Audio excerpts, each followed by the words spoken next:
I want you to stop for a minute and think. I'm going to tell you a word, and I want you to think of a scenario that involves that word. Okay, you ready? Joy.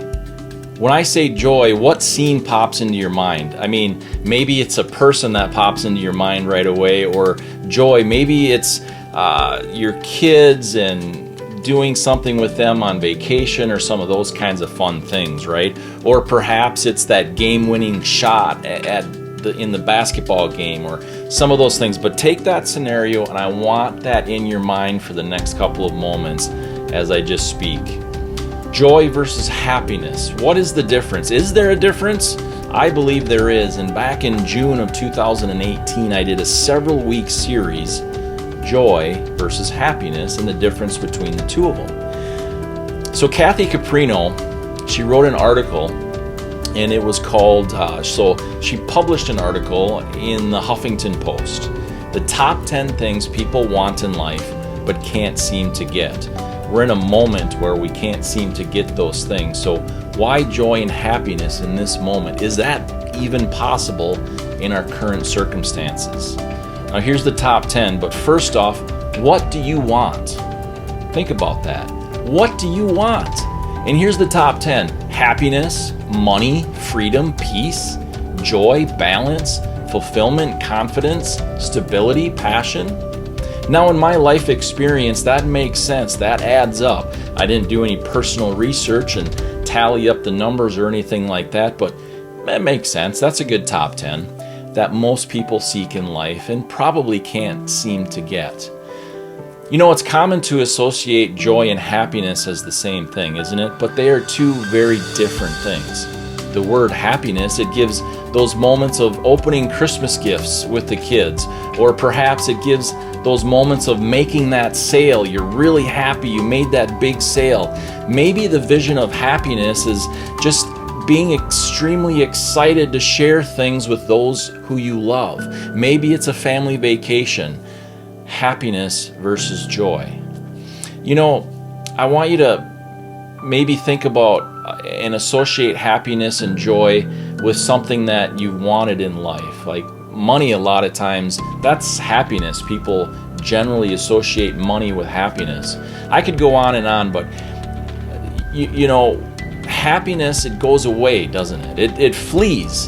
It flees our presence in the moment when times are tough. It flees our presence in the moments that we have despair. It flees our presence when bad circumstances happen in our life. And there's a lot of seemingly bad circumstances all over the world right now. We're simply not happy. Why should we be?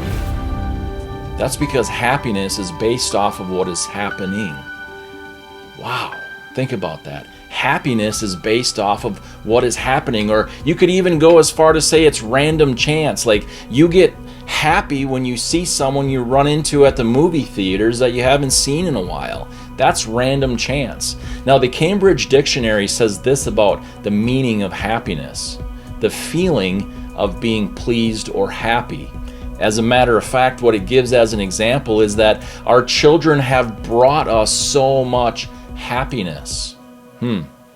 Sure, we could kind of go down the path and study this word in its Latin origins like I have, but we're not going to do that today.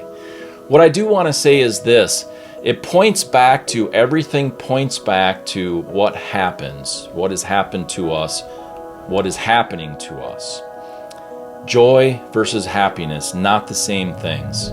Joy, it's been said that to experience that true joy at its best, at its core, is not by being of oneself, but it's by actually giving to others, for self-sacrifice, those types of things.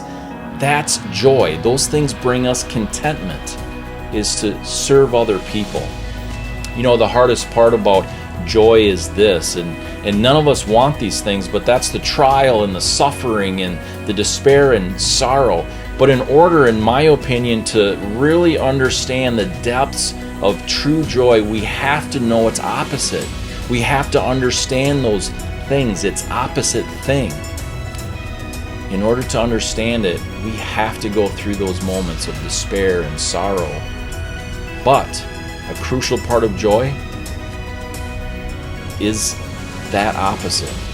And I think we can all understand that. So happiness is rooted in what is happening to us.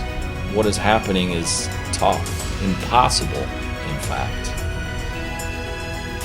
But joy is rooted in soul satisfying. It's derived from soul satisfying emotional well-being. And there's nothing like that emotional well-being when we do serve others. You know, there's a lot of ways right now to serve others, and I'm not going to tell you how to do that. You understand.